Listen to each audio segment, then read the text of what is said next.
알람이 울리지 않은 아침이었다. 한미정은 평소 새벽 5시 30분에 맞춰 설정해 두었던 핸드폰을 그제야 침대 머리맡에서 찾았다.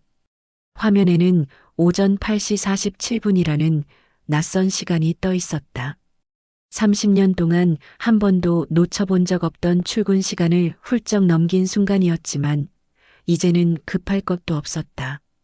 어제로 인천 동구의 한 초등학교 급식실에서의 모든 일이 끝났으니까. 미정은 침대에서 일어나 거실로 나왔다. 1987년에 지어진 15평 아파트는 여전히 어제와 똑같았다.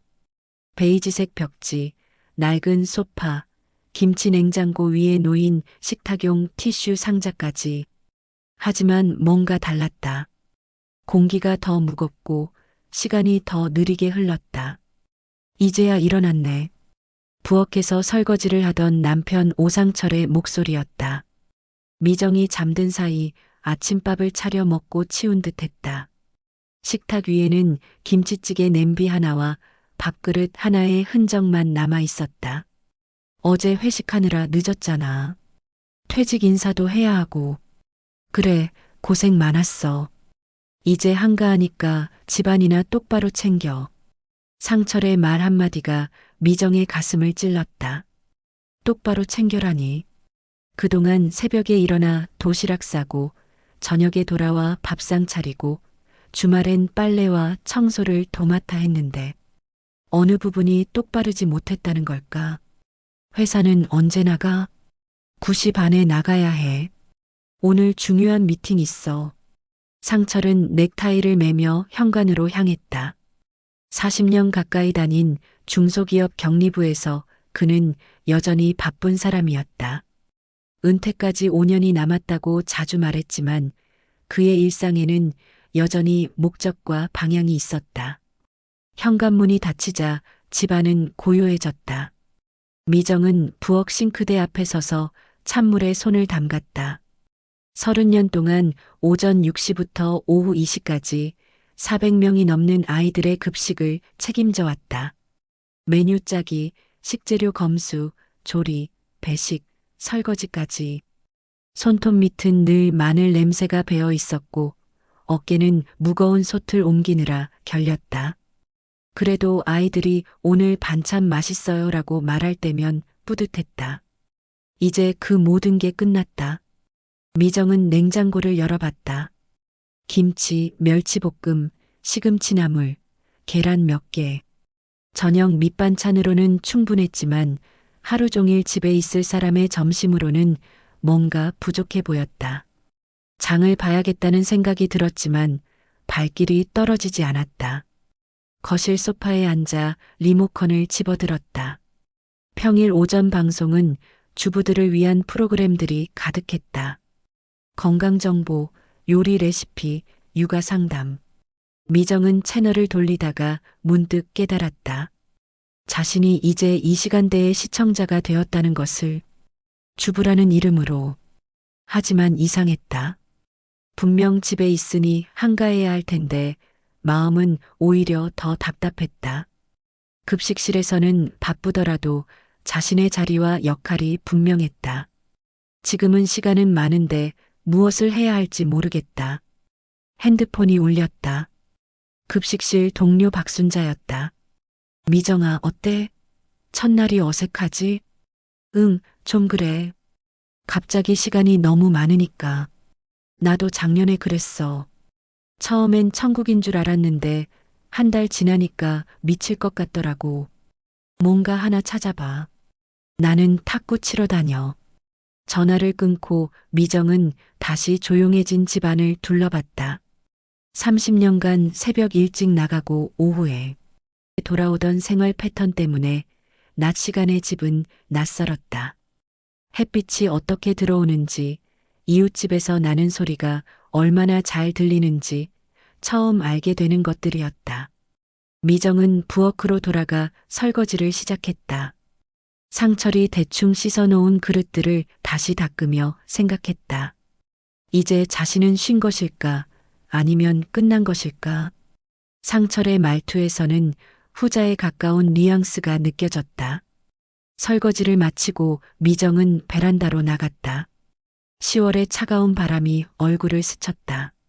아래층에서는 세탁기 돌아가는 소리가, 위층에서는 아이 우는 소리가 들렸다. 모든 사람이 각자의 하루를 살아가고 있었다. 나는 이제 뭘 하며 살아야 할까? 미정은 처음으로 이런 질문을 자신에게 던졌다. 퇴직 일주일째, 한미정은 처음으로 가계부를 펼쳐들었다. 이제 시간도 많으니까 가게 정리나 좀 해봐. 상철의 제안이었다. 사실 제안이라기보다는 지시에 가까웠다. 그동안 상철이 관리해오던 통장과 카드 명세서, 공과금 고지서들이 식탁 위에 쌓여 있었다. 미정은 안경을 쓰고 첫 번째 통장 내역부터 들여다봤다. 급여 입금, 공과금 자동이체, 카드 결제. 숫자들이 빼곡히 적혀 있었지만 대부분 상철의 이름으로 되어 있었다. 미정의 급식실 월급도 상철명의 통장으로 들어갔다가 생활비로 나갔다. 여보, 내 이름으로 된 통장은 어디 있어? 부엌에서 아침 설거지를 하던 상철이 고개를 돌렸다. 뭐하러? 어차피 같은 돈인데. 결혼한 부부가 내 것이 어디 있어. 미정은 더 이상 묻지 않았다. 하지만 내역을 계속 들여다보니 이상한 기분이 들었다. 30년간 벌어온 자신의 돈이 마치 처음부터 상철의 것이었던 것처럼 기록되어 있었다. 오후에 미정은 마트에 장을 보러 갔다. 냉장고가 비어가고 있었고 상철이 좋아하는 삼겹살과 소주도 떨어져 있었다. 장바구니를 들고 매대를 돌아다니며 미정은 무의식적으로 가격표를 꼼꼼히 확인했다. 급식실에서 키로 단위로 식재료를 구매하던 습관 때문이었다. 토마토 한 팩에 4,500원이네. 요즘 채소값이 다 올랐어요. 날씨가 안 좋아서. 계산대 아주머니의 말에 미정은 고개를 끄덕였다. 결국 장바구니에서 토마토를 빼고 양파를 더 담았다. 계산을 마치고 집으로 돌아오는 길에 가계부에 적힌 월 식비 예산이 떠올랐다. 20만 원. 4인 가족이 한 달 동안 쓰기에는 빠듯한 금액이었다. 집에 돌아와 냉장고에 장본 것들을 정리하면서 미정은 처음으로 일주일 식단표를 짜보기로 했다. 급식실에서 영양사와 함께 메뉴를 계획하던 경험을 살려서 균형 잡힌 식사를 만들어 보고 싶었다. A사 용지에 월요일부터 일요일까지 적고 아침, 점심, 저녁으로 나누어 메뉴를 적어 나갔다. 김치찌개, 된장국, 계란볶음, 시금치나물. 집에 있는 재료들로 만들 수 있는 요리들을 하나씩 배치했다. 생각보다 재미있었다. 저녁 시간 상철이 회사에서 돌아왔다. 이게 뭐야? 냉장고에 붙어 있는 식단표를 본 상철의 반응이었다. 식단표 만들어 봤어. 이렇게 하면 장보기도 효율적이고 영양 균형도 맞출 수 있을 것 같아서. 아, 그래. 좋네. 하지만 상철의 목소리에는 별다른 관심이 없었다. 오히려 식탁에 앉아 통장 내역을 보더니 얼굴을 찌푸렸다. 이번 달 카드값이 좀 많이 나왔네. 뭘 이렇게 샀어? 마트에서 한 달치 장보고 세제랑 화장지도 떨어져서 샀어. 그리고 됐어. 앞으로는 좀 아껴 써. 나도 회사에서 언제 어떻게 될지 모르는 상황인데. 미정은 가슴이 답답해졌다. 30년간 급식실에서 월 150만 원씩 벌어왔는데 이제는 10만 원어치 장을 보는 것도 눈치를 봐야 하는 상황이었다. 그런데 여보, 내 적금은 얼마나 있어? 적금? 아, 그거 집 대출 상환할 때 다 깼잖아. 까먹었어? 미정은 순간 멍해졌다. 5년 전 아파트 대출을 갚을 때 자신의 적금을 해지한 기억이 났다. 그때 상철이 우리 돈이니까 똑같은 거 아니야라고 했던 말도. 그날 밤 미정은 잠이 오지 않아 거실 소파에 앉아 있었다. 상철은 침실에서 코를 골며 자고 있었다. 미정은 휴대폰으로 인터넷 뱅킹에 접속해봤다. 자신 명의로 된 계좌는 월급 통장 하나뿐이었고 잔액은 12만 원이었다. 30년 동안 일해서 내 이름으로 남은 돈이 12만 원? 미정은 믿기지 않아 몇 번 더 확인해봤다. 하지만 숫자는 변하지 않았다. 집도 상철 명의, 예금도 상철 명의, 심지어 자동차도 상철 명의였다. 미정의 이름으로 된 것은 아무것도 없었다. 다음 날 아침 미정은 식단표대로 아침을 준비했다. 계란말이, 김치, 미역국. 평소보다 정성스럽게 차린 상이었다. 오늘 아침 괜찮네. 상철의 한마디였다. 그리고 이어진 말. 그런데 계란을 너무 많이 쓰는 것 같은데? 하루에 2개씩 먹으면 콜레스테롤 올라간다고 하던데. 돈도 세고. 미정은 숟가락을 든 손이 잠시 멈췄다. 계란 한 판이 3,000원이었다. 10개 드리니까 하나에 300원. 그 300원이 아까워서 하는 말이었다. 알았어. 다음부터는 적게 쓸게. 그래, 이제 내가 집안일에 신경 쓸 시간이 많아졌으니까 알뜰하게 해봐. 상철이 출근하고 나서 미정은 설거지를 하며 생각했다. 계란 300원을 아끼라는 남편. 하지만 어제 상철이 편의점에서 산 맥주캔은 1,500원이었다. 그 맥주값에 대해서는 아무 말도 하지 않으면서 미정은 그제야 깨달았다. 집안일은 당연한 것이고 돈을 쓰는 것은 죄라는 보이지 않는 규칙이 이 집을 지배하고 있다는 것을. 그리고 그 규칙 속에서 자신은 돈을 벌기만 하고 쓸 권리는 없는 사람이었다는 것을. 내가 번 돈인데. 미정은 작은 목소리로 중얼거렸다.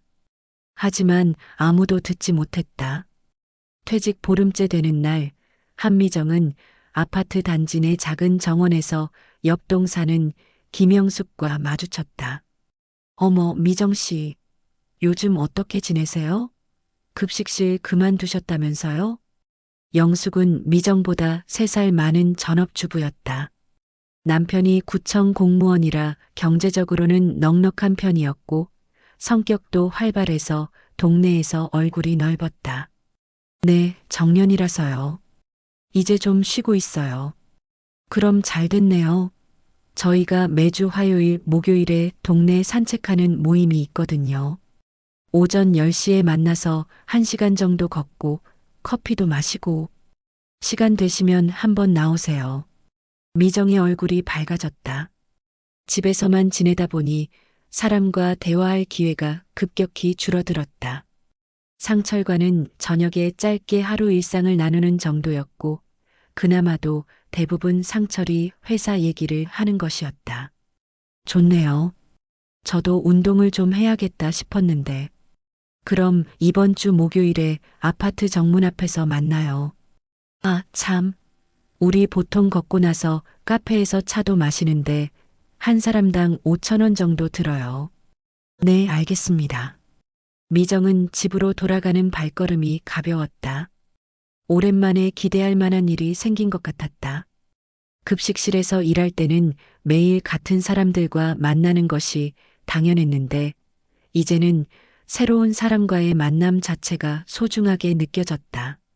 저녁 식사 시간에 미정은 상철에게 산책 모임 얘기를 꺼냈다. 여보, 동네 아주머니들이 산책 모임을 한대. 나도 한번 나가볼까 해. 산책 모임? 상철이 젓가락질을 멈추고 미정을 바라봤다. 뭐 하는 모임인데? 그냥 같이 걷고 차도 마시고 그런 거야. 집에만 있으니까 답답해서. 아, 그래. 그런데 그런 모임 나가면 돈 쓰는 일이 많지 않나? 차 마시고 밥 먹고 쇼핑 가고. 상철의 목소리에 벌써 부정적인 뉘앙스가 섞여 있었다. 아니야, 그냥 산책하고 커피 한 잔 마시는 거라고 했어. 한 번에 5,000원 정도래. 5,000원? 일주일에 2번이면 10,000원이네. 한 달이면 4만 원이고. 상철이 계산기를 두드리듯 말했다. 꼭 그렇게 계산해야 해? 나도 사람인데 가끔 나가서 사람들 만날 수도 있는 거 아니야? 물론이지. 근데 요즘 우리 형편이 어떤지 알잖아. 내가 급식실 그만두면서 월급도 줄어들었는데 미정은 가슴이 답답해졌다. 30년 동안 매달 150만 원씩 벌어왔는데 이제 와서 커피 한 잔 마시는 것도 가게에 부담이 된다는 말이었다. 알았어. 안 가면 되지 뭐. 그렇게 삐치지 말고. 나중에 형편이 나아지면 그때 가도 되잖아. 그날 밤 미정은 영숙에게 문자를 보냈다. 죄송해요. 갑자기 일이 생겨서 산책 모임 못 갈 것 같아요. 거짓말이었지만 남편이 싫어해서라고 말할 수는 없었다. 며칠 후 토요일 저녁 상철의 회사 동료 박 과장과 그의 아내가 집에 놀러 왔다. 상철이 며칠 전부터 손님 온다며 미정에게 준비를 당부했던 자리였다. 미정은 오후 내내 장을 보고 요리를 했다. 돼지갈비찜, 잡채, 전, 과일까지. 평소보다 훨씬 풍성한 상차림이었다. 손님용 술과 안주를 사니 장보기만 8만 원이 들었다. 와, 정말 맛있겠다. 사모님 손맛이 대단하시네요. 박 과장의 아내가 칭찬했지만 미정은 손님 접대가 끝날 때까지 부엌과 거실을 오가며 바쁘게 움직여야 했다. 술잔이 비면 채우고 안주가 떨어지면 가져다 주고 그릇이 더러워지면 치우고. 미정 씨도 앉아서 같이 드세요. 박 과장 아내의 배려 섞인 말에 상철이 대답했다. 아니에요. 우리 집사람은 원래 그래요. 손님 오시면 바쁘게 움직이는 걸 좋아해서. 미정은 뭐라고 대답할지 몰라 그냥 미소만 지었다. 좋아서 그러는 게 아니라 그렇게 하는 게 당연하다고 여겨져서 그러는 건데. 손님들이 간 것은 새벽 1시가 넘어서였다. 미정은 혼자서 설거지와 정리를 했다. 상철은 내일 또 일찍 나가야 하니까라며 먼저 잠자리에 들었다. 새벽 2시 마지막 그릇을 씻으며 미정은 생각했다. 자신이 친구들과 커피 한 잔 마시는데 5천 원이 아까워서 못 가게 하면서 손님 접대에는 8만 원을 쓰는 것은 당연하게 여기는 상철. 그리고 그 자리에서 자신은 서빙하는 사람일 뿐이었다. 내가 여기서 왜 투명인간처럼 굴고 있지? 미정은 설거지통에 마지막 젓가락을 담으며 자문했다. 30년 동안 남편과 가족을 위해 살아왔는데 정작 자신을 위한 시간과 공간은 어디에도 없었다.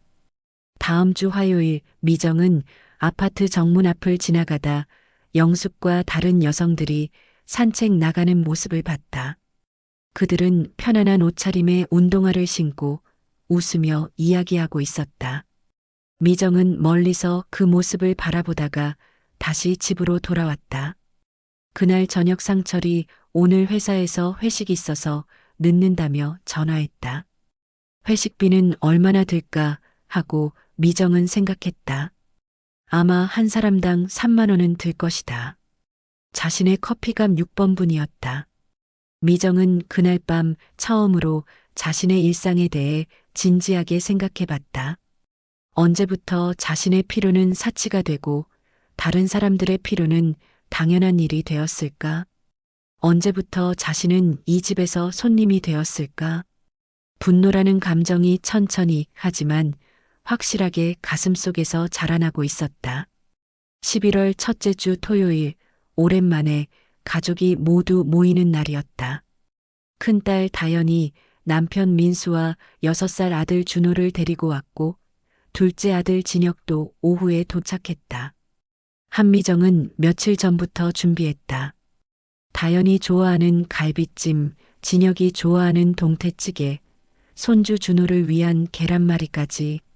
냉장고는 금세 비워졌고 장보기만 12만 원이 들었다. 엄마 고생 많으셨어요. 다연이 부엌에서 설거지를 도우며 말했다. 괜찮아. 오랜만에 다 모이는데 뭘. 너희 아빠가 가족 모임이니까 좀 푸짐하게 차리라고 하더라고. 그래도 엄마 혼자 다 준비하시느라 힘드셨을 텐데. 다연의 말에 미정은 괜찮다고 손을 흔들었다. 사실 힘들었다.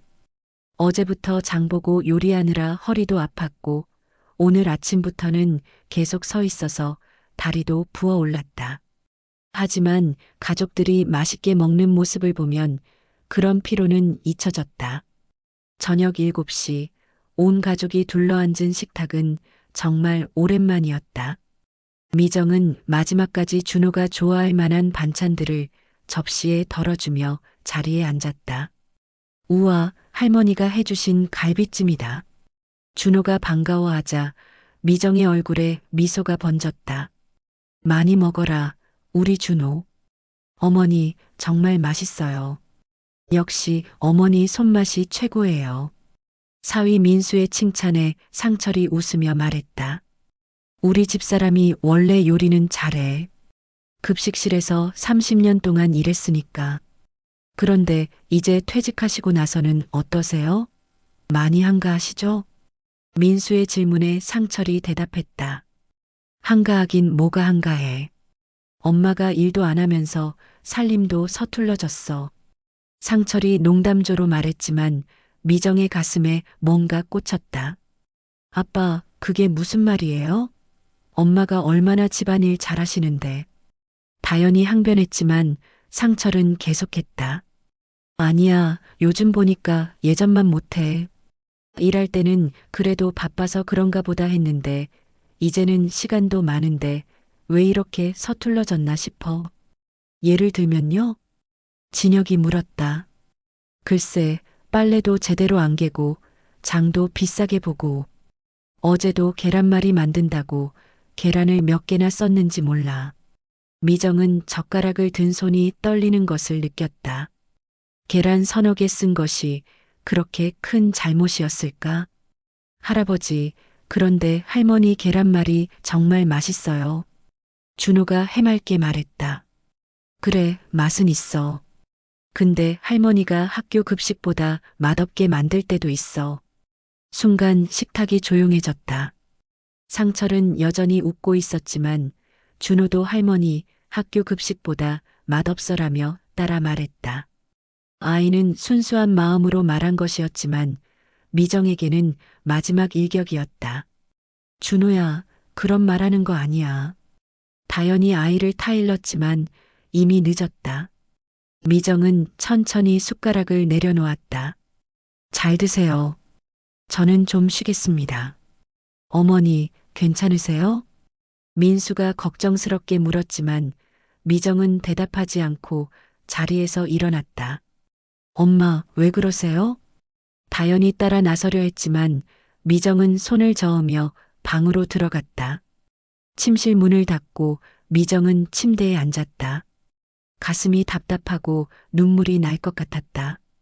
30년 동안 하루도 거르지 않고 가족들 밥상을 차려왔는데 퇴직하고 몇 달 지나니 서툴러졌다는 평가를 받게 되었다.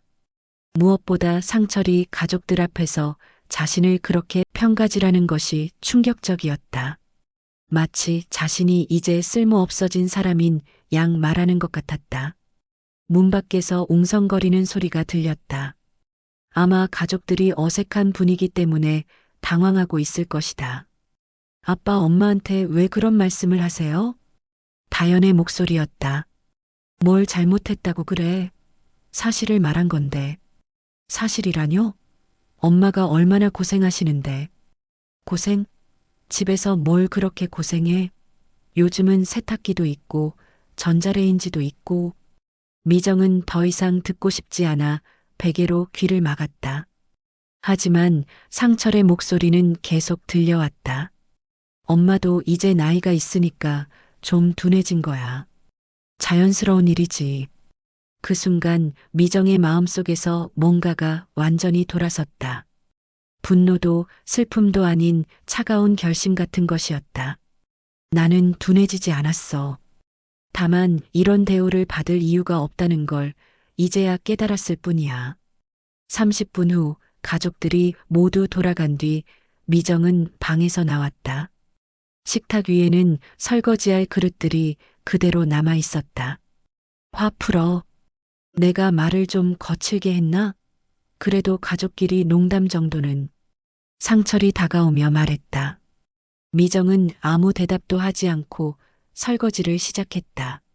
하지만 이번에는 달랐다. 설거지를 하면서도 머릿속으로는 다른 생각들이 정리되고 있었다. 나는 30년 동안 이 가족을 위해 살았다. 그런데 내가 받은 건 뭐지? 경제적 독립도 없고 존중도 받지 못하고 이제는 무능력하다는 평가까지. 마지막 그릇을 씻으며 미정은 결심했다. 이제는 달라져야 할 때가 온 것 같다고. 그날 밤 미정은 잠들지 못하고 천장을 바라보며 생각했다. 내일부터는 뭔가 다른 하루를 시작해야겠다고. 정확히 무엇을 해야 할지는 모르지만 지금과는 다른 삶을 살아야겠다고. 침대 옆에서 코를 고는 상처를 바라보며 미정은 더 이상 이전의 한미정이 아니라는 것을 스스로에게 다짐했다. 그날 밤 한미정은 잠들지 못했다. 새벽 3시, 4시, 5시. 시계 바늘은 계속 돌아갔지만 잠은 오지 않았다. 옆에서 코를 고는 상철의 숨소리가 평소보다 더 거슬렸다. 엄마가 일도 안 하면서 살림도 서툴러졌어라는 말이 계속 귓가에 맴돌았다. 새벽 5시 30분, 미정은 조용히 침대에서 일어났다. 평소 급식실에 나가던 시간이었다. 몸은 자동으로 그 시간을 기억하고 있었다. 거실로 나와 창밖을 내다봤다. 아파트 단지는 아직 조용했지만 멀리 도로에서는 출근하는 사람들의 차 소리가 들려왔다. 모든 사람들이 각자의 할 일을 향해 움직이고 있는 시간이었다. 나도 어디론가 가고 싶다. 미정은 문득 그런 생각이 들었다. 목적지가 있는 곳으로, 누군가 자신을 기다리는 곳으로. 옷을 갈아입고 조용히 현관문을 열었다.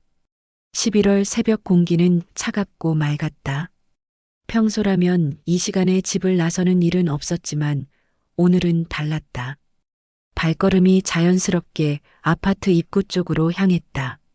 정문을 나서서 골목을 걷다 보니 조그만 베이커리가 불을 켜고 있었다. 온세미로 베이커리. 평소에는 출근길에 스쳐 지나가기만 했던 곳이었다. 가게 문에 종이 한 장이 붙어 있었다. 구인합니다. 새벽 4시 마이너스 오전 8시. 빵 반죽 및 포장 보조. 주 5일 근무. 연령 무관. 문의 32-XXX-XXX. 미정은 그 글을 몇 번이나 다시 읽었다. 연령 무관이라는 글자가 특히 눈에 들어왔다. 급식실에서 일할 때도 나이 때문에 눈치를 보던 때가 있었는데 여기서는 나이가 문제가 되지 않는다는 뜻이었다. 가게 안에서는 한창 빵을 굽는 냄새가 났다. 밀가루와 버터, 그리고 설탕이 만들어내는 달콤한 향기. 급식실의 대량 조리와는 다른 정성스러운 냄새였다. 미정은 한참을 망설이다가 휴대폰으로 번호를 눌렀다. 여보세요? 젊은 여성의 목소리였다. 아, 안녕하세요. 구인 광고 보고 전화드렸는데요. 아, 네. 혹시 언제 오셔서 얘기할 수 있으세요? 지금 가게 앞에 있는데 지금 가능할까요? 네, 들어오세요. 베이커리 문을 열고 들어가니 30대 초반으로 보이는 여성이 앞치마를 두른 채 반갑게 맞아주었다. 안녕하세요. 저는 윤가람입니다. 여기 사장이에요. 한미정입니다. 나이가 많아서 죄송해요. 괜찮을까요? 미정이 먼저 사과하듯 말하자 가람이 웃으며 대답했다. 나이가 무슨 상관이에요. 빵은 손이 기억하는 거거든요. 경험이 많을수록 더 좋죠. 가람은 미정을 작업대 앞으로 안내했다. 일은 크게 어렵지 않아요. 새벽 4시에 오셔서 반죽 정리하고 구운 빵들 포장하고 진열대 정리하는 거예요. 8시에 끝나니까 딱 4시간이고요. 급여는 어떻게 되나요? 시급 10,000원이니까 하루 4만 원, 주 5일이면 월 80만 원 정도 될 거예요. 80만 원. 급식실 월급의 절반 정도였지만 미정에게는 소중한 돈이었다.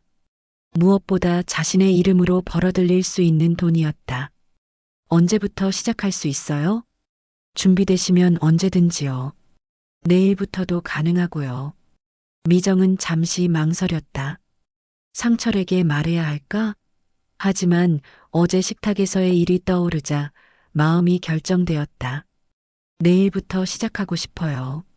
정말요? 좋아요. 그럼 내일 새벽 4시에 오세요. 앞치마랑 위생 모자는 저희가 준비해 드릴게요. 집으로 돌아오는 길, 미정의 마음은 이상하게 가벼웠다.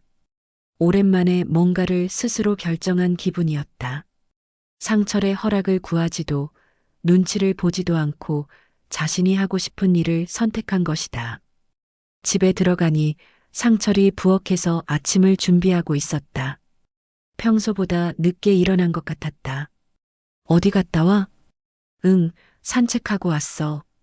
거짓말이었지만 상철은 별로 관심 없어 하는 것 같았다. 아침 차려줄까? 아니야, 나가면서 김밥이라도 사 먹을게. 오늘 일찍 나가야 해서. 상철이 넥타이를 매며 현관으로 나갔다. 문이 닫히자 미정은 소파에 앉아 깊게 숨을 쉬었다. 내일부터 새벽 4시에 일어나서 베이커리에 가는구나. 상상해보니 두근거렸다.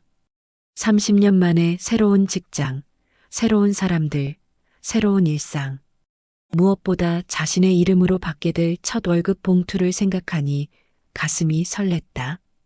그날 오후 미정은 옷장을 뒤져 작업하기 편한 옷들을 골라냈다. 검은색 바지, 흰색 티셔츠, 편한 운동화. 급식실에서 입던 옷과 비슷했지만 기분은 완전히 달랐다. 저녁 식사 때 상철에게 말할까 잠시 고민했지만 결국 말하지 않기로 했다. 어차피 새벽 일이라 상철이 모를 수도 있고 무엇보다 또다시 돈만 세내라는 말을 듣고 싶지 않았다. 그날 밤 미정은 일찍 잠자리에 들었다. 새벽 3시 30분에 알람을 맞춰두고 처음으로 설렘 마음으로 잠에 들었다. 꿈속에서도 빵 굽는 냄새가 났다.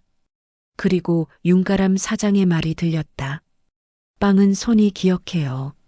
미정의 손도 기억하고 있었다. 반죽을 치대고 음식을 만들고 사람들을 먹여 살리는 일을. 이제 다시 그 일을 시작할 수 있게 된 것이다. 자신의 선택으로, 자신의 이름으로. 새벽 3시 50분, 알람이 울리기 10분 전에 한미정은 저절로 눈을 떴다. 베이커리에서 일한 지 벌써 한 달이 되어가고 있었다. 처음 며칠은 몸이 적응하느라 힘들었지만 이제는 자연스럽게 새벽에 일어날 수 있었다. 상철이 잠든 사이 조용히 일어나 옷을 갈아입고 발소리를 죽여 현관을 나서는 일이 일상이 되었다. 베이커리로 가는 새벽길은 고요했다. 가로등 불빛 아래로 간간히 지나가는 택시와 새벽 배송 트럭들. 이 시간의 거리는 온전히 일하는 사람들의 것이었다. 미정 언니, 안녕하세요. 가게 문을 열고 들어서자 윤가람이 반갑게 인사했다. 한 달 동안 함께 일하면서 가람은 미정을 언니라고 부르기 시작했다. 처음에는 어색했지만 이제는 정겨웠다. 오늘도 크림빵 많이 나가겠네요. 어제 20개가 동이 났어요. 그래. 그럼 오늘은 좀 더 만들어 볼까? 미정은 앞치마를 두르며 작업대 앞에 섰다. 밀가루 냄새가 폐부 깊숙이 들어왔다.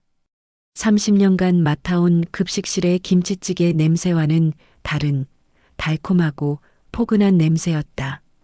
크림 만들기, 반죽 정리하기, 구운 빵 포장하기. 일 자체는 단순했지만 미정에게는 모든 순간이 소중했다. 무엇보다 여기서는 자신이 일을 못한다는 소리를 들을 일이 없었다. 언니, 정말 손이 빠르세요. 저보다 훨씬 잘하시는 것 같아요. 가람의 칭찬에 미정은 쑥스럽게 웃었다. 오랜만에 듣는 인정의 말이었다. 급식실에서 오래 일해서 그런가 봐. 손이 기억한다더니 정말 그런 것 같아. 새벽 8시 일과가 끝나고 미정은 집으로 돌아왔다. 상철은 이미 출근한 후였고 집은 조용했다. 샤워를 하고 간단히 아침을 먹고 나면 오전 10시. 하루가 새롭게 시작되는 기분이었다. 한 달 전까지만 해도 이 시간이 되면 오늘 뭘 하며 보내야 하나 걱정이 앞섰는데 이제는 달랐다. 새벽에 이미 4시간의 성취감 있는 시간을 보냈기 때문에 나머지 시간이 여유롭게 느껴졌다. 그런데 오늘은 특별한 날이었다. 바로 첫 월급을 받는 날이었다. 오후 2시 미정은 다시 베이커리로 갔다. 가람이 봉투를 건네며 미소 지었다. 언니 고생 많으셨어요. 정말 많은 도움이 되었어요. 고마워요, 가람아. 미정은 봉투를 받아들고는 가게를 나왔다. 그리고 근처 카페에 앉아 조심스럽게 봉투를 열었다. 85만 원. 예상보다 5만 원이 더 들어 있었다. 가람이 상여금이라도 준 건가? 미정은 잠시 멍하니 그 돈을 바라봤다. 30년 만에 자신의 이름으로, 자신의 선택으로 벌어들인 첫 월급이었다. 금액은 급식실 월급의 절반 정도였지만 느낌은 완전히 달랐다. 은행에 가서 자신 명의 통장에 입금을 했다. 잔액이 12만 원에서 97만 원이 되었다. 숫자가 바뀌는 것을 보니 가슴이 뛰었다. 이제 뭘 할까? 미정은 처음으로 자신만을 위한 돈 쓰기를 고민해 봤다. 옷을 살까? 맛있는 것을 먹을까? 하지만 곧 다른 생각이 들었다. 홈센터에 들른 미정은 작은 화분들을 구경했다. 다육식물 코너에서 발걸음이 멈췄다. 작고 통통한 잎사귀들이 귀여웠다. 이거 키우기 어려워요? 아니에요. 물을 자주 안 줘도 되고요. 처음 기르시는 분들한테 좋아요. 점원의 설명을 들으며 미정은 작은 다육식물 3개를 골랐다. 선인장처럼 생긴 것, 꽃처럼 생긴 것, 그리고 이름 모를 통통한 것. 화분과 흙까지 해서 3만 원이었다. 집으로 돌아와 베란다에 화분들을 놓고 물을 주며 미정은 생각했다. 키워서 팔아볼까? 급식실에서 일할 때 동료 중에 베란다에서 채소를 길러 시장에 내다 파는 사람이 있었다. 그때는 그런 것도 돈이 되나? 했는데 이제는 이해가 됐다. 작은 것부터 시작해서 조금씩 키워나가는 재미와 보람. 저녁에 상철이 돌아왔다. 베란다에 화분이 웬일이야? 아, 그냥 키워보려고. 답답해서 돈 또 썼네. 요즘 가계부 보니까 이상한 데 쓰는 돈이 늘었던데. 미정은 대답하지 않았다.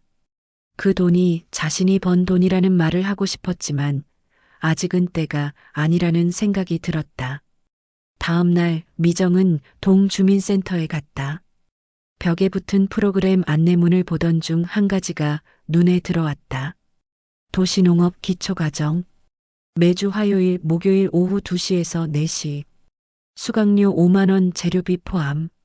베란다 텃밭 만들기, 다육식물 기르기 등. 미정은 접수처에 가서 신청서를 작성했다. 처음 수강하시는 건가요? 나이 많으신 분들도 많이 오세요. 직원의 친절한 설명에 미정은 기분이 좋아졌다. 수강료 5만 원도 이제는 부담스럽지 않았다. 자신이 번 돈이니까. 그날 저녁 미정은 베란다에서 작은 다육식물들에게 물을 주며 말을 건넸다.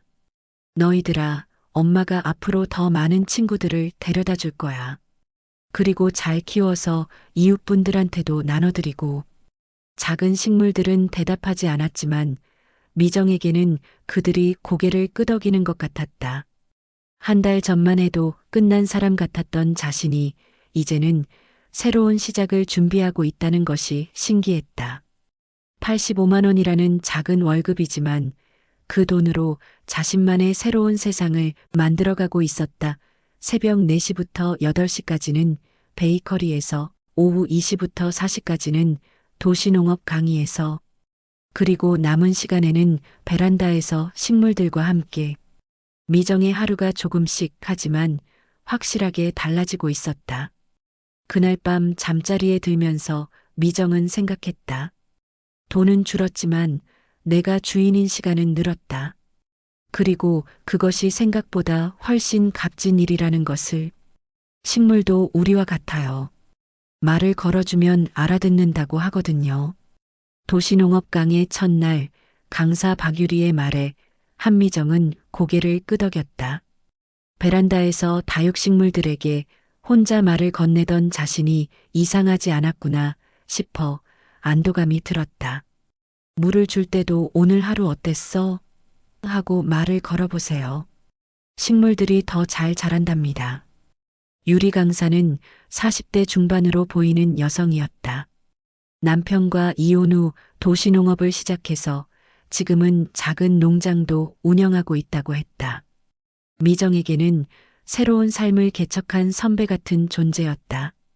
수강생은 총 12명이었다. 대부분 50-60대 여성들이었고 미정과 비슷한 처지인 사람들이 많았다. 자녀들이 독립하고 남편은 바쁘고 갑자기 늘어난 시간을 어떻게 보내야 할지 모르는 사람들. 저는 남편이 퇴직하고 집에만 있으니까 숨이 막혀서 나왔어요. 옆에 앉은 이순희 씨가 작은 목소리로 말했다.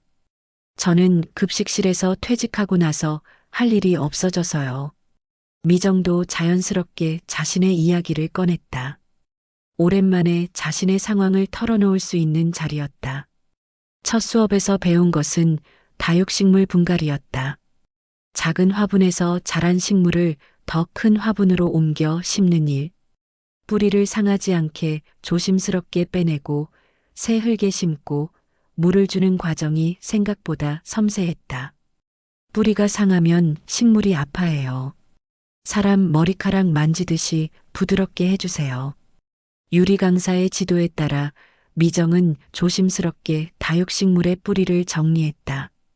급식실에서 거친 일들만 해오던 손이지만 이상하게 식물을 다룰 때는 자연스럽게 부드러워졌다. 수업이 끝나고 집으로 돌아와 베란다를 보니 확실히 달라 보였다. 새로 분갈이한 식물들이 더 당당하게 서 있는 것 같았다. 얘들아, 새 집이 어때? 마음에 들어?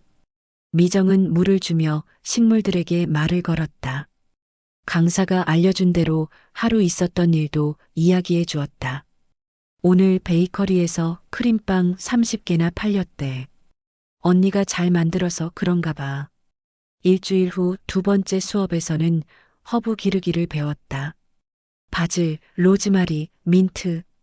이름만 들어도 향긋한 냄새가 날 것 같은 식물들이었다. 허브는 키우기도 쉽고 실용성도 좋아요. 요리에도 쓸 수 있고 말려서 차로 마실 수도 있거든요. 미정은 바질 모종을 하나 골랐다. 토마토와 함께 요리하면 맛있다고 했다. 집에서도 해볼 수 있을 것 같았다.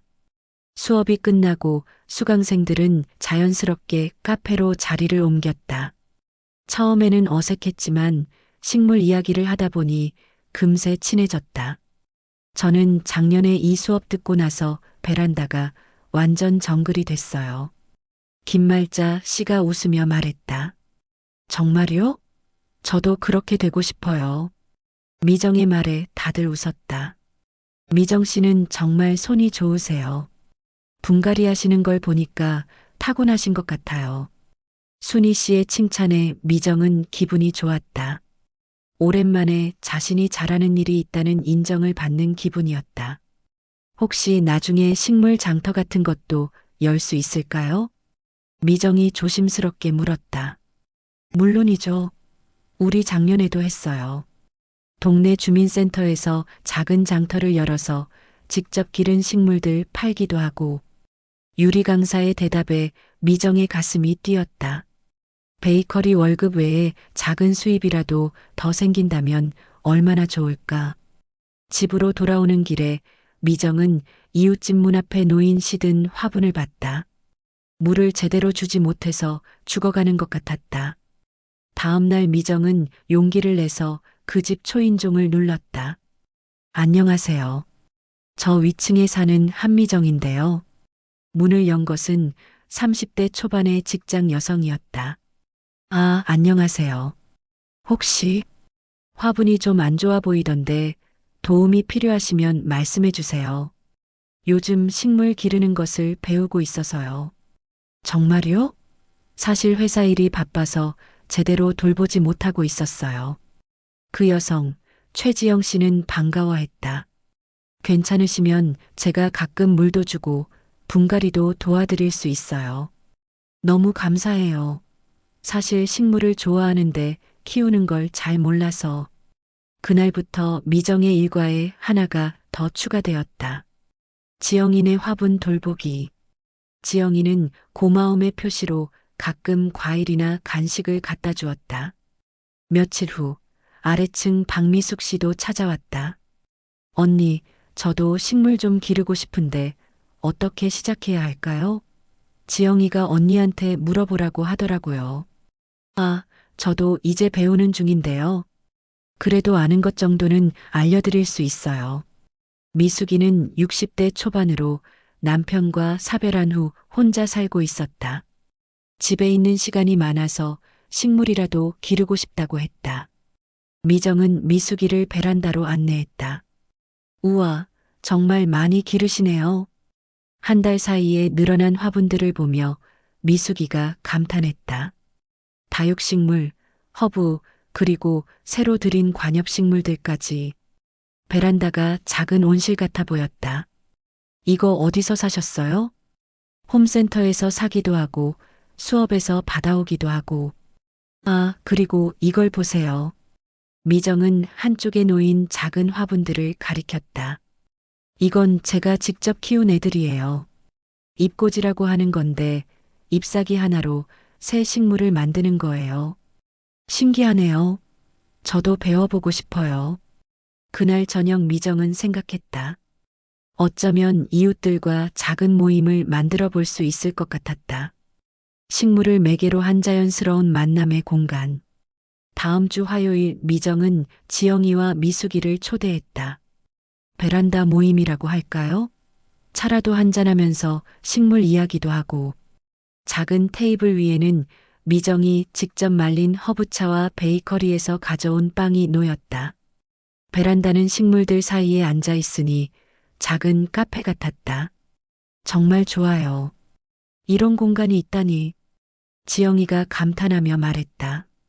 저도 우리 집 베란다를 이렇게 만들어 보고 싶어요. 미숙이도 눈을 반짝였다.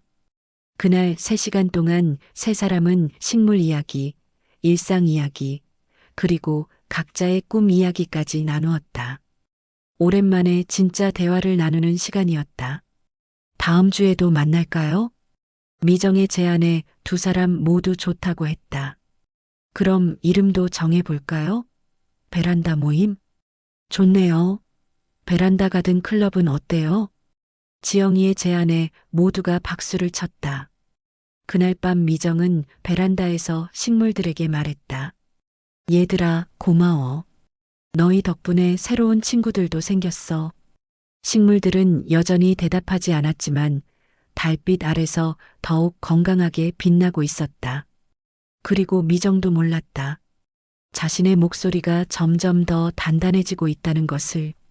베이커리에서, 도시농업 수업에서, 그리고 이웃들과의 모임에서 자신의 의견을 말하고 다른 사람을 도우며 작은 공동체를 만들어가는 과정에서 30년 동안 잃어버렸던 자신의 목소리를 되찾아가고 있다는 것을. 12월 둘째 주 금요일 저녁 오상철은 평소보다 일찍 집에 돌아왔다. 베란다에서 들려오는 웃음소리를 듣고 현관문을 열던 상철의 얼굴이 굳어졌다. 거실 테이블 위에는 차 세트가 놓여 있었고 베란다에서는 여성 3명이 화분들 사이에 앉아 즐겁게 이야기하고 있었다. 여보, 미정이 상철을 보고 당황한 듯 일어섰다. 아, 안녕하세요. 최지영과 박미숙도 인사를 건넸지만 상철의 표정은 여전히 딱딱했다. 우리 다음에 만날까요? 지영이 눈치를 보며 말했다. 아니에요, 괜찮아요. 계속하세요. 미정이 말했지만 분위기는 이미 어색해졌다. 두 사람은 서둘러 인사를 하고 돌아갔다. 뭐 하는 거야? 상철이 베란다 문을 닫으며 물었다. 이웃분들이랑 차 마시면서 식물 이야기 좀 하는 거예요. 식물 이야기? 이 난리를 치면서 상철이 베란다를 둘러봤다. 한 달 사이에 화분의 수가 급격히 늘어나 있었다. 선반을 설치해서 다단으로 배치한 화분들이 베란다를 거의 가득 메우고 있었다. 이게 다 얼마짜리야? 화분만 해도 몇십 개는 되는 것 같은데. 별로 비싸지 않아요. 대부분 직접 기른 거고. 직접 기른다고? 처음에 씨앗이라도 사야 하는 거 아니야? 그리고 이 선반은 또 뭐야? 상철이 베란다 한쪽에 설치된 철제 선반을 가리켰다. 아, 그건 진혁이가 달아줬어요. 진혁이가? 언제? 지난주에 놀러와서 엄마 취미생활 좋다고 선반 만들어주겠다고 해서. 상철의 얼굴이 더욱 굳어졌다. 아들도 아내의 편을 드는 것 같아 기분이 나빴다. 그리고 이 돈은 어디서 나온 거야? 요즘 가계부 보니까 기타 항목이 계속 늘어나던데. 미정은 잠시 망설였다. 이제 말해야 할 때가 온 것 같았다. 제가 새벽에 일을 해요. 일? 무슨 일? 베이커리에서 아르바이트요. 새벽 4시부터 8시까지. 상철은 순간 말문이 막혔다. 베이커리? 언제부터? 2달 정도 됐어요. 2달? 나한테 왜 말 안 했어? 말하면 반대하실 것 같아서요. 상철은 소파에 주저앉았다. 아내가 자신 몰래 일을 하고 있었다는 사실이 충격적이었다. 얼마나 받는데? 월 80만 원 정도요. 80만 원? 그걸로 이런 걸 다 샀다고? 상철이 베란다를 다시 둘러봤다. 네. 그리고 도시농업 강의도 듣고 있어요. 도시농업 강의? 그것도 돈 드는 거 아니야? 5만 원이었어요. 5만 원. 상철의 목소리가 높아졌다. 80만 원 받아서 5만 원짜리 강의 듣고 화분 사고 이웃들한테 차 대접하고. 그럼 남는 게 뭐가 있어? 남는 게 있어요. 저한테는 이런 시간이 소중해요. 미정의 대답에 상철이 코웃음을 쳤다. 시간이 소중하다고? 그 시간에 집안일이나 제대로 해. 요즘 빨래도 개지 않고 밥도 대충 차리고. 집안일은 다 하고 있잖아요. 다 하고 있다고? 어제 내 셔츠 단추 떨어진 것도 아직 안 달았잖아. 미정은 가슴이 답답했다.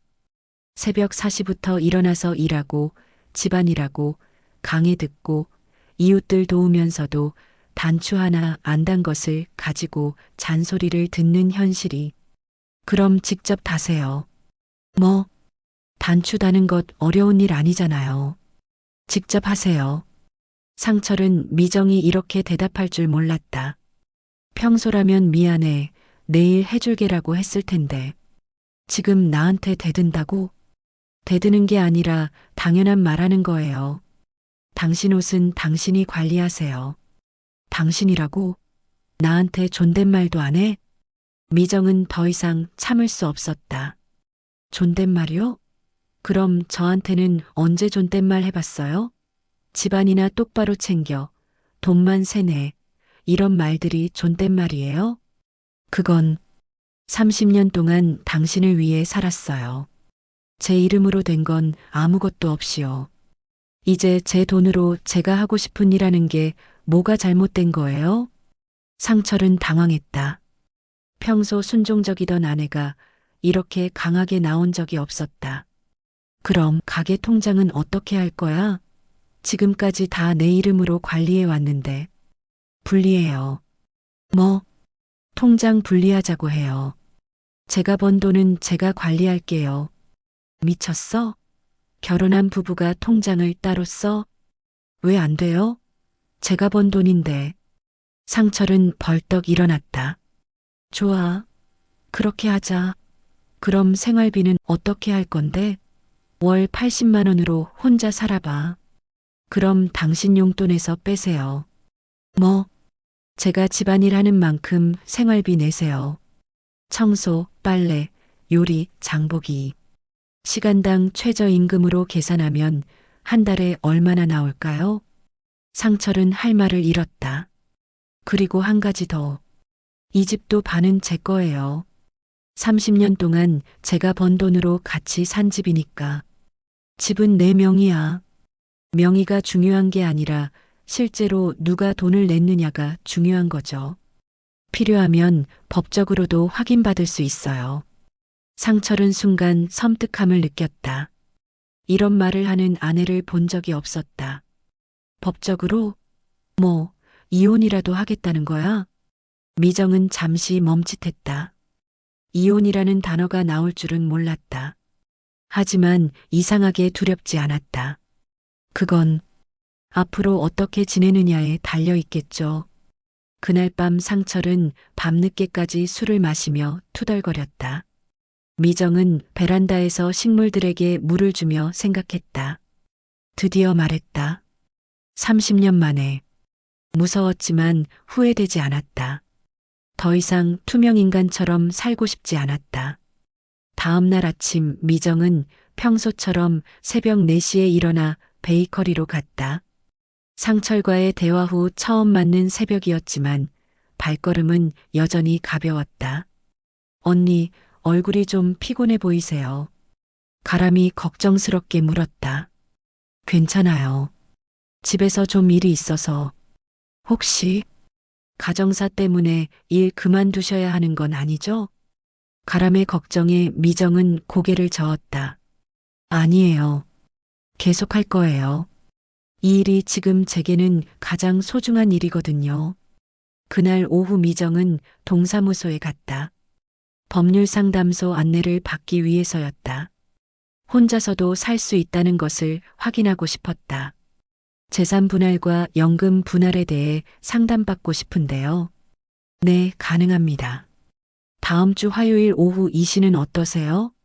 미정은 그 시간을 예약했다. 도시농업 강의가 끝나고 갈 수 있는 시간이었다. 집으로 돌아오는 길 미정은 생각했다.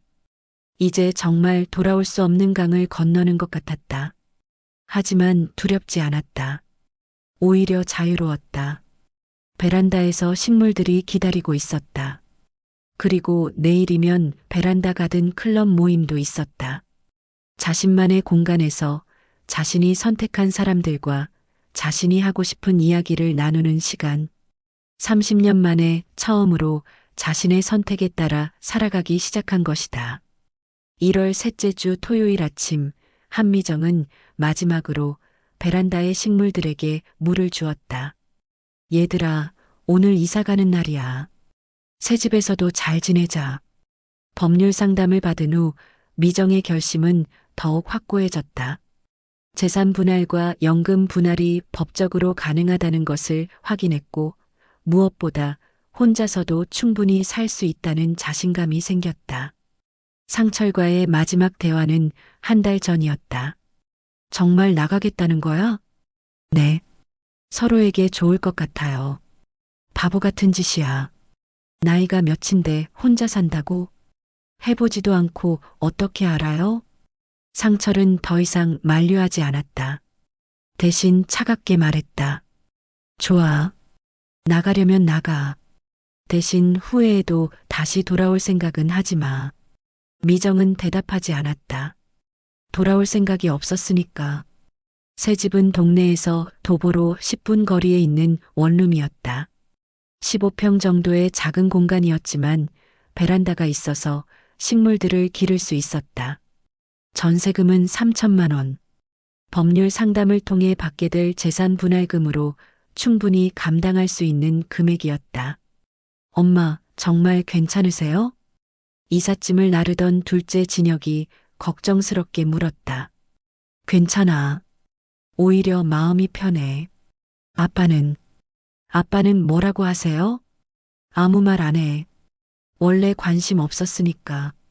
진혁은 더 이상 묻지 않았다. 대신 베란다에 식물 선반을 새로 설치해 주었다. 엄마 식물들이 여기서 더 잘 자랄 것 같아요. 고마워, 진혁아. 큰딸 다연도 오후에 왔다. 미니 냉장고와 전자레인지를 가져왔다. 엄마, 이거라도 써세요. 요리하기 편할 거예요. 다연아, 너무 신경 쓰지 마. 엄마는 잘 살 수 있어. 알아요. 엄마가 얼마나 대단한 분인지 이제야 알겠어요. 다연이 눈물을 글썽이자 미정이 딸을 안아주었다. 울지 마. 엄마는 행복해. 정말 그랬다.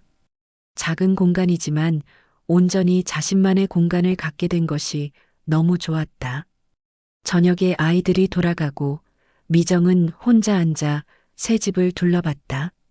거실 겸 침실, 작은 주방, 화장실, 그리고 베란다. 15평이라는 공간이 이렇게 넓게 느껴질 줄 몰랐다. 이제 진짜 시작이구나. 다음 날 일요일 미정은 전입신고를 하러 동사무소에 갔다. 새 주소로 된 주민등록 등본을 받아들고 보니 실감이 났다. 진짜로 독립한 것이다. 월요일부터 다시 베이커리 출근이 시작됐다. 새 집에서 베이커리까지는 걸어서 5분 거리였다. 더 가까워진 셈이었다. 언니, 이사하신 집은 어때요? 가람이 관심 있게 물었다. 좋아요. 베란다도 있고 식물들이 더 잘 자랄 것 같아요. 혹시 식물 강의 같은 것도 생각해 보신 적 있으세요?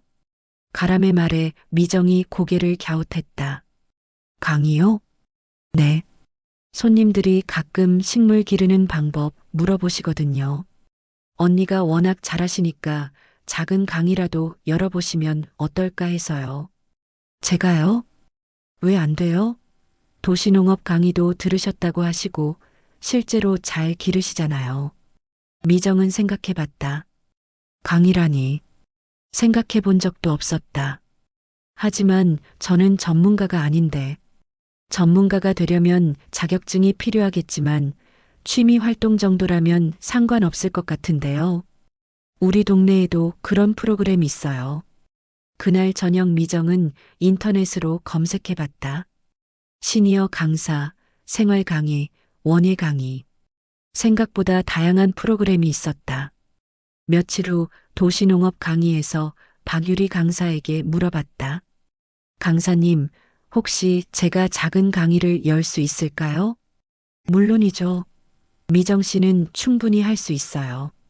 실력도 있으시고 사람들과 소통도 잘하시고 어떻게 시작하면 될까요? 일단 주민센터나 문화센터에 문의해 보세요. 요즘 시니어 강사 프로그램이 많아요. 아니면 집에서 소규모로 시작해 보셔도 되고요.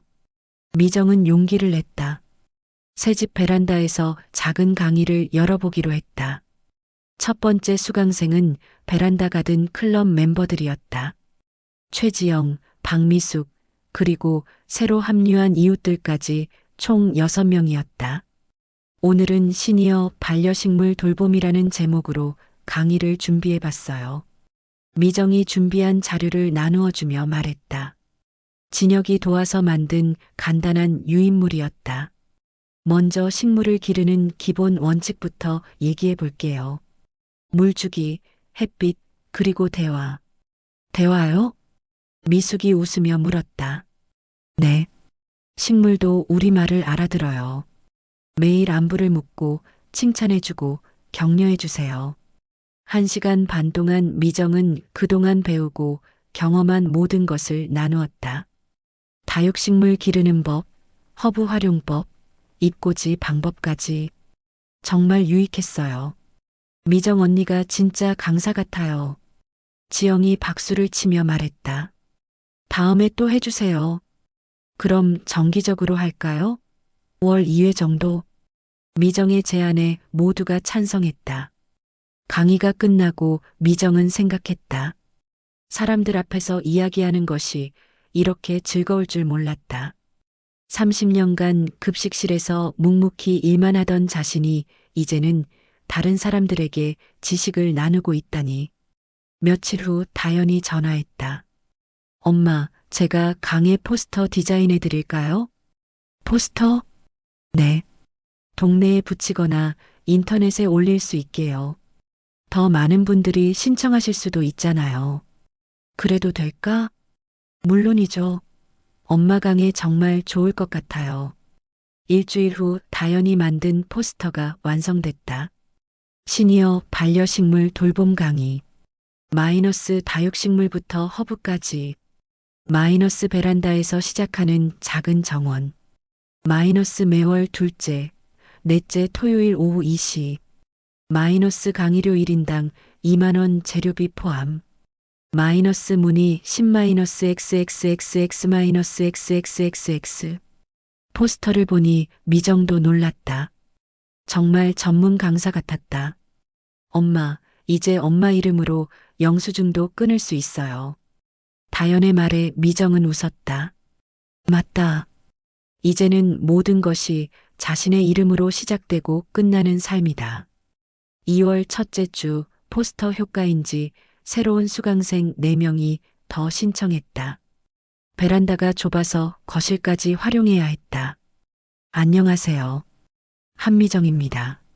앞으로 함께 식물을 기르는 즐거움을 나누게 되어 기뻐요. 강의를 시작하며 미정은 자신도 모르게 미소 짓고 있었다. 새벽에는 베이커리에서 빵을 만들고 오후에는 집에서 사람들에게 식물 기르는 법을 가르치는 살. 월 수입은 베이커리 80만 원에 강의료 20만 원까지 해서 100만 원 정도 되었다. 예전 급식실 월급의 3분의 2 수준이었지만 미정은 더 풍요로웠다. 돈의 크기가 아니라 삶의 주도권을 갖게 되었기 때문이다. 그날 밤 미정은 베란다에서 식물들에게 말했다. 얘들아, 고마워. 너희들 덕분에 새로운 일도 시작하게 됐어. 식물들은 여전히 대답하지 않았지만 새집 베란다의 달빛 아래서 더욱 건강하게 자라고 있었다. 그리고 미정도 그들과 함께 자라고 있었다. 한미정이라는 이름으로, 자신의 선택으로, 자신의 방식으로. 1년 후 이른 가을.